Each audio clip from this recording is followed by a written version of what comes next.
Guys, kita ketemu lagi masih dalam episode Sampar Albert Camus bersama Romo Haryatmoko. Nah, kita akan lanjutkan refleksi kita tentang novel Sampar dan ada pertanyaan ini, Romo. Bagaimana perjuangan orang ini, perjuangan kota Orong ini dalam menghadapi kegelisahan dan ketakutan? Saya mulai saja dengan mereka yang mempunyai positive thinking. Jadi pada masa dikisahkan di situ bahwa mereka yang mempunyai positive thinking mencoba mengatasi kegelisahan dan ketakutan ini dengan apa? Dengan ikut serta pelatihan yang diadakan oleh Zhong Taru, pelatihan untuk pelayanan kesehatan. Ada yang kemudian memberanikan diri menjadi relawan, tapi ada juga hanya untuk bekal dirinya kalau ada keluarganya atau orang dekatnya yang menderita. Ini yang banyak yang melakukan itu untuk menghadapi. Jadi positive thinking dalam situasi kegelisahan dan ketakutan mencari kegiatan positif bukan hanya untuk dirinya tetapi juga untuk orang lain. Ada juga yang menjadi lebih tekun, berdoa, beribadat, mendengarkan khotbah, mengadakan doa bersama. Tidak salah, ya.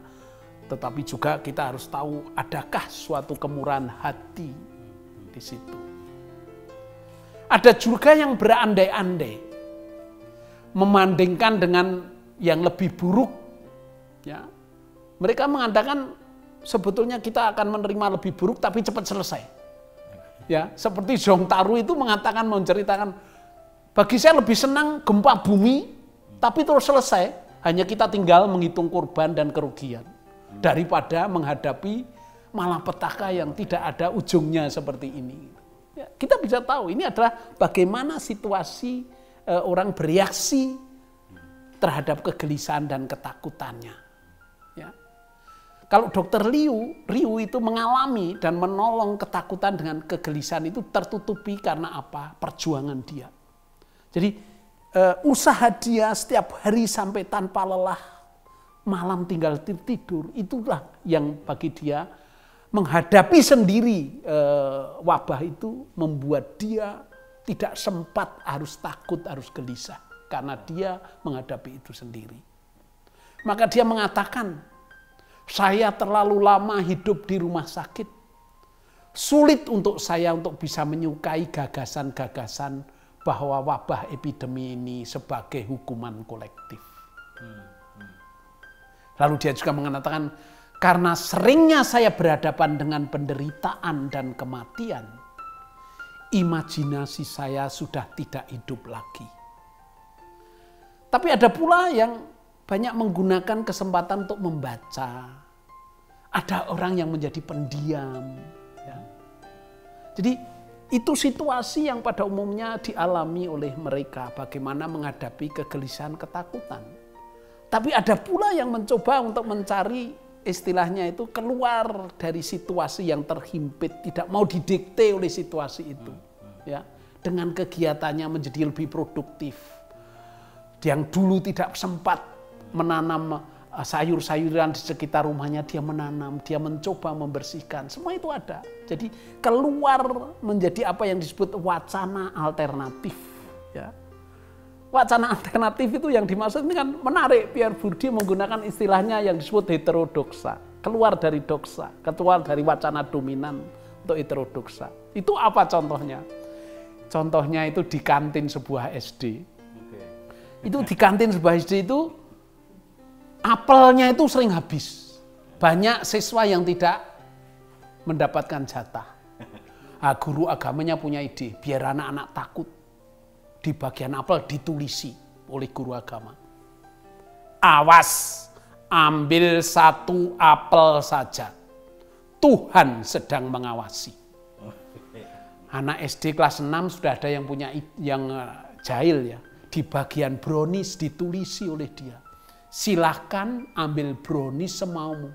Jangan takut karena Tuhan sedang ngawasi apel.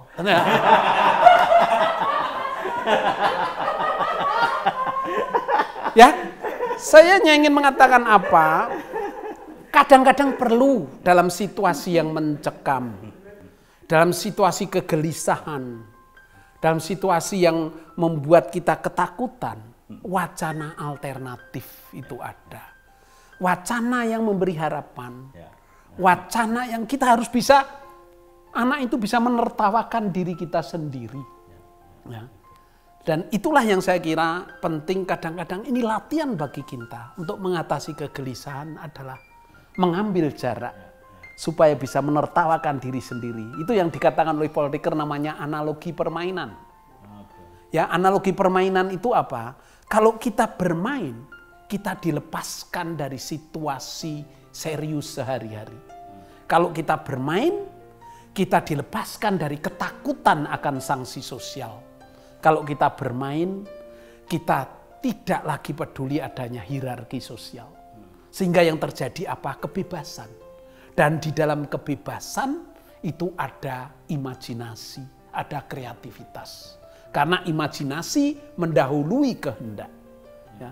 Jadi kalau misalnya kita ada pertandingan sepak bola antara mahasiswa dan dosen, waktu mahasiswa menggiring bola, ketemu dosen killer, enggak bisa dong giring bola langsung, silahkan Pak Romo kalau mau untuk dimasukkan. Nah itu namanya tidak bermain gitu.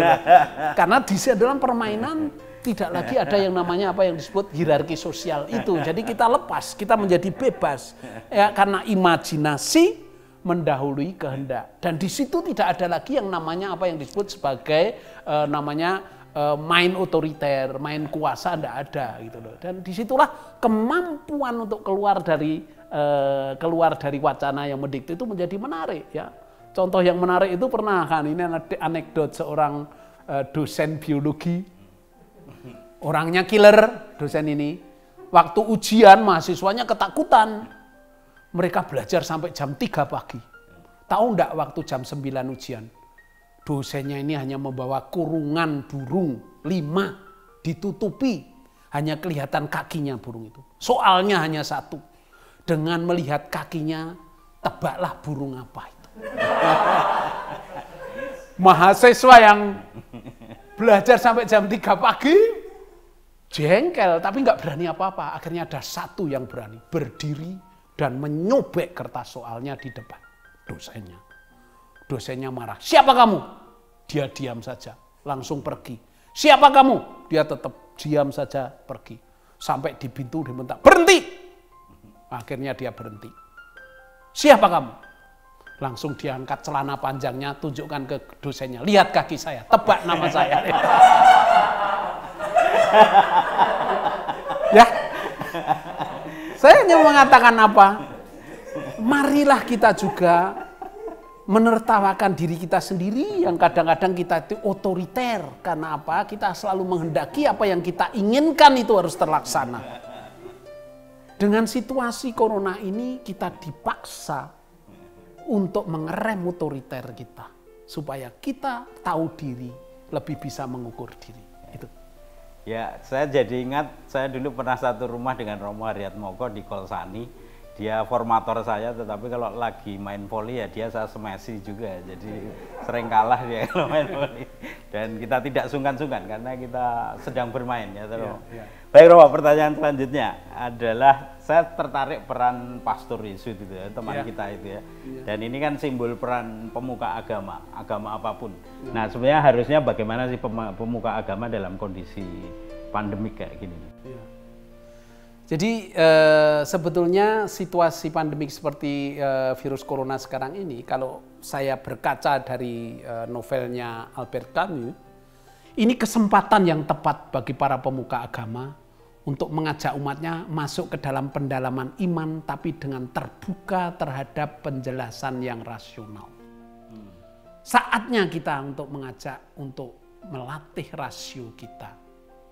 Dan menghayati agama tidak dengan mengabaikan situasi realitas yang kita hadapi. Jadi agama jangan sampai membawa kita keluar dari situasi apa yang sedang kita alami ini. Dan ini kesempatan untuk membantu umatnya untuk tidak jatuh mencari hiburan dalam wacana apokaliptik. Ya, seperti diceritakan dalam novel ini. Dalam situasi epidemi sampar, yang paling banyak disukai oleh publik malah wacana apokaliptik. Meramalkan kejadian-kejadian yang harus diderita manusia. Maka orang seperti Nostradamus, Santa Odile sangat populer karena itu dianggap memberikan ramalan-ramalan dan mereka sekarang mengatakan ini sudah terjadi dan sebagainya, siapa yang menjadi korbannya. Dan ini Nostradamus menjadi sangat populer untuk konsultasi ramalan-ramalan itu. Itu kan bagi kita menjadi berbahaya. Karena apa? Ini sebetulnya cara kita keluar dari ketakutan. Ya. Nah, agama dalam situasi gawat ini harus mengajak kita untuk realistis. Realisme itu menjadi sangat penting. Bentuknya apa? Bentuknya kamu bisa berbuat apa dengan orang dekatmu. Minimal itu. Dan kamu bisa berbuat untuk dirimu sendiri juga dan orang lain justru kalau kamu tinggal di rumah. Ya. Dalam situasi gawat itu karena apa? Banyak orang mengubah kebiasaan itu menjadi takhayul. Melengkapi diri dengan ajimat. Ya. Malah hanya sedikit yang sungguh-sungguh menggunakan akal sehatnya. Maka pemimpin agama harus mengajak ke kepedulian, pada solidaritas.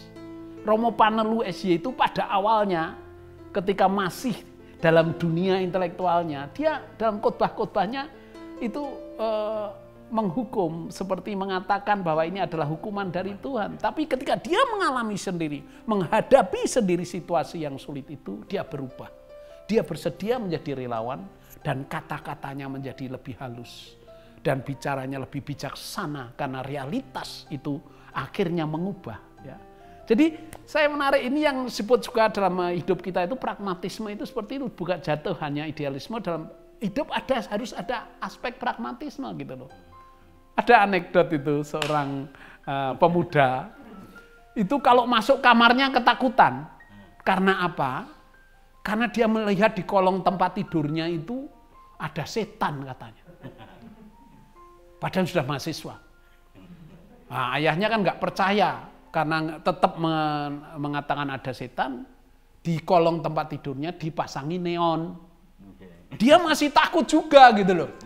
Nah, ayahnya bilang, berarti yang aneh kamu. Sudah kamu pergi ke psikolog aja. Pergi ke psikolog sampai 10 sesi sudah habis 4 juta. Tidak sembuh. Nah, bapaknya kaget. Ya sudah kamu cari psikolog yang lebih baik. Akhirnya dikirim ke psikolog yang lain. 1 sesi sembuh. Nah, dia nggak datang lagi ke psikolog lama. Tiba-tiba ketemu psikolog lama. Loh kamu kok nggak datang lagi? Iya, 10 sesi nggak sembuh, saya pergi ke psikolog lain. 1 sesi sembuh. Loh kok bisa? Oh, disuruh apa kamu kok bisa itu? Mudah, hanya disuruh memotong kaki tempat tidurnya. Ya, jadi ini yang saya sebut realitas mengubah persepsi. Ya, dalam situasi seperti sekarang ini sebetulnya akan menjadi menarik bagi kita bahwa kenyataan yang pahit, yang sulit, yang berat ini apakah bisa mengubah persepsi kita menjadi lebih baik. Tetapi jangan terus-menerus malah persepsi dikira hanya berubah persepsi tapi malah tidak mengubah realitas. Ya, itu tidak menarik kalau seperti itu. Jadi kalau kita hanya pada tingkat abstraksi, tidak berpijak pada realitas, itu hanya mengubah persepsi tapi realitas. Contohnya apa itu? Ada anekdot yang menarik lagi itu. Ya, jadi kan ada pemuda umurnya sudah 38 tahun belum menikah. Padahal dia itu sudah punya mobil, punya rumah, pekerjaan tetap. Nah, ditanya oleh teman sohibnya, kok kamu nggak menikah? Oh saya malu. Malu kenapa? Saya masih ngompol. Walah, gitu aja susah. Lalu oleh sahabatnya itu dikasih alamat psikolog. Nah, dia pergi ke psikolog. Nggak lama, 3 bulan kemudian dia sudah mengedarkan undangan. Nah, waktu resepsi, temannya ini merasa senang kan karena temannya sudah akhirnya sembuh. Disalami, selamat ya, sudah sembuh dari ngompolnya? Belum. Nah, kok berani menikah? Nah, dulu waktu belum pergi ke psikolog, kalau ngompol itu malu, minder gitu. Tapi setelah pergi ke psikolog, kalau ngompol bangga. Nah ini namanya apa? Yang dirubah hanya persepsi, tapi realitas tidak berubah. Gitu loh. Oke. Oke guys, ini Romo Haryatmoko memang menggemaskan dan contoh-contohnya selalu mencerahkan dan kita punya banyak inspirasi dengan contoh-contoh ini dan sangat clear gitu ya. Baik Romo, ini pertanyaan selanjutnya untuk kita ini orang-orang yang biasa ini, bagaimana memupuk harapan agar kita tetap bisa semangat? Itu pertanyaan penting dan bercermin dari kisah Sampar tadi. Ya.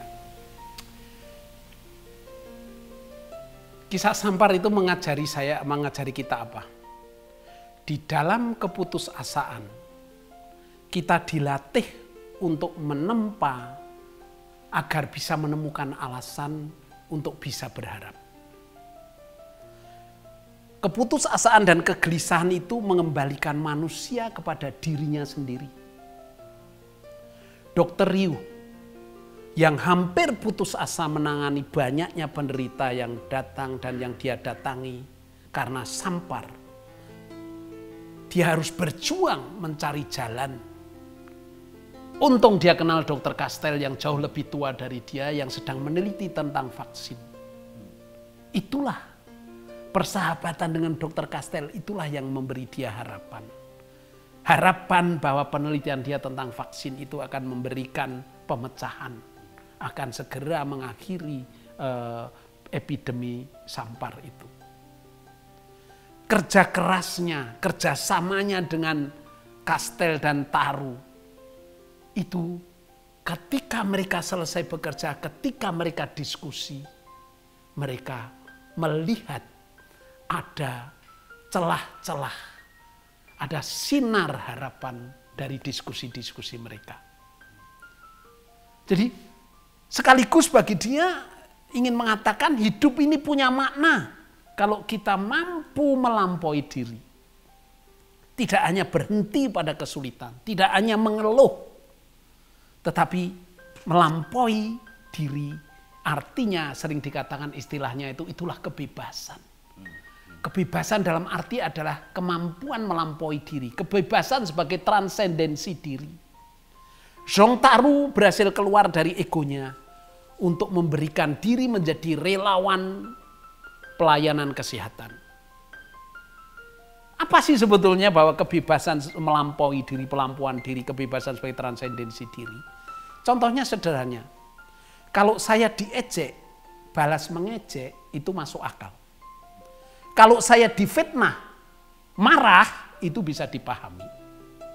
Kalau kita dipojokkan, membalas kekerasan, itu bisa dimengerti.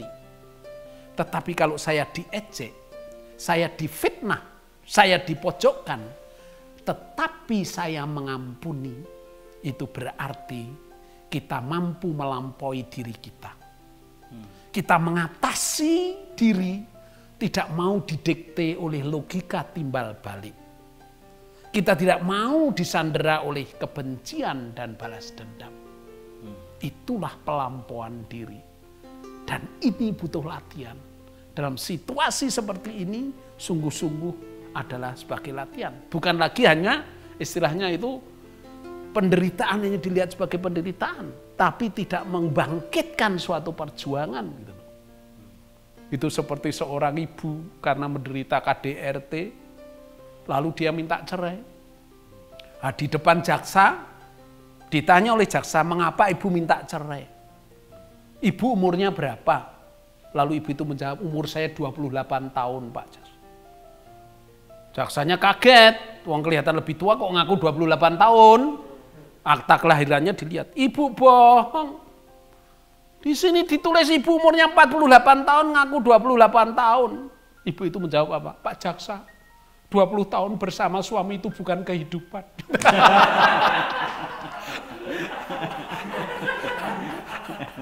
Ya, saya mengatakan apa di sini? Bahwa penderitaan kalau tidak membangkitkan dalam diri kita usaha untuk mengatasinya, kalau tidak menumbuhkan upaya untuk berjuang untuk mendapatkan sesuatu, maka penderitaan akan tinggal penderitaan dan kita akan menderita bersama itu. Gitu, ya.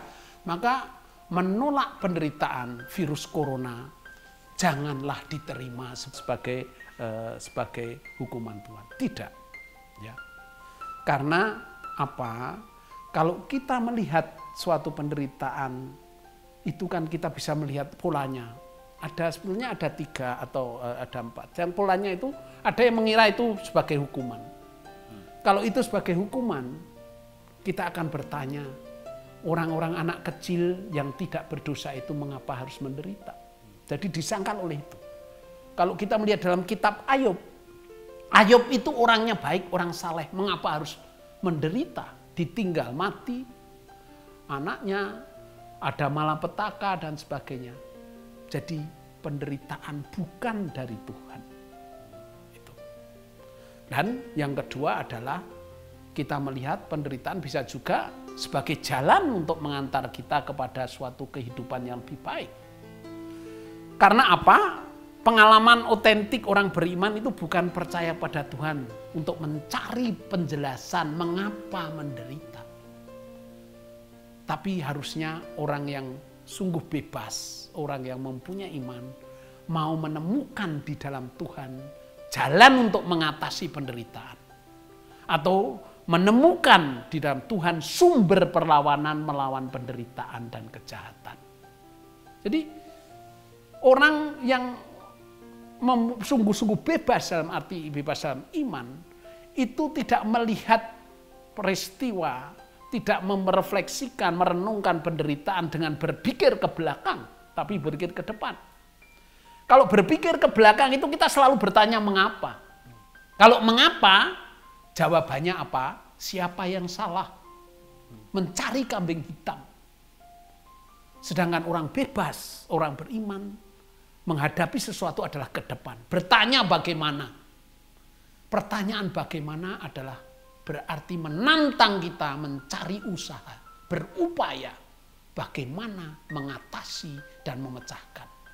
Jadi dalam arti ini penderitaan menjadi sesuatu tantangan. Seperti Ayub, akhirnya dia menerima, mampu mencintai Tuhan tanpa pamrih. Dia menemukan pemurnian cinta itu. Waktu dia dikatakan yang menarik ini filsafat tapi masuk karena saya masuk di sini karena bagi saya menjadi menarik.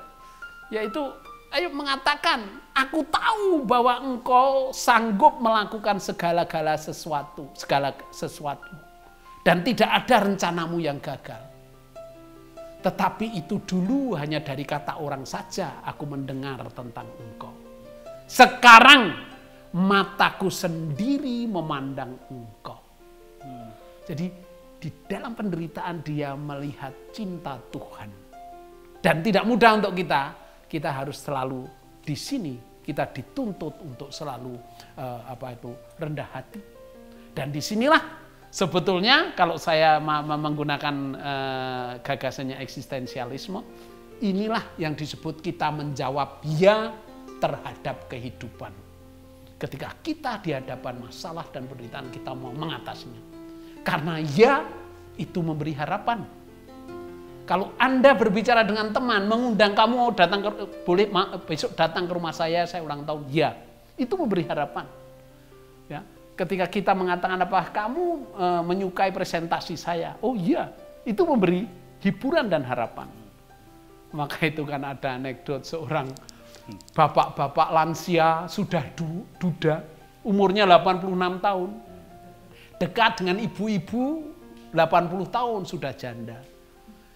Karena kalau berbicara cocok, hobinya sama, kalau komunikasi menyenangkan, bapak ini tidak bisa menahan diri lalu bilang, mau enggak kamu menikah dengan saya? Nah ibu itu langsung menjawab, oh iya. Bapak ini senang sekali. Maka malamnya tidur langsung nyenyak sekali. Tapi apa waktu pagi bingung. Mengapa bingung? Sampai nggak mau sarapan. Bingung, dia lupa. Ibu kemarin jawab ya atau tidak. Karena nggak bisa makan, langsung oleh cucunya dikatakan, opa, mbok sudah. Kalau memang ada masalah, ditelepon saja. Oh, memberi ide. Lalu dia pagi-pagi nelpon ibu itu yang janda itu. Nah, ibu itu kaget. Loh kok tumben pagi-pagi ada nelpon saya? Iya saya malu. Oh mengapa malu? Gak usah malu, ada apa? Begini loh. waktu kemarin saya tanya kamu, saya mau menikah dengan saya, jawabanmu ya atau tidak, saya lupa. Untung kamu nelpon saya ingat persis, saya jawab ya. Tapi saya lupa kepada siapa.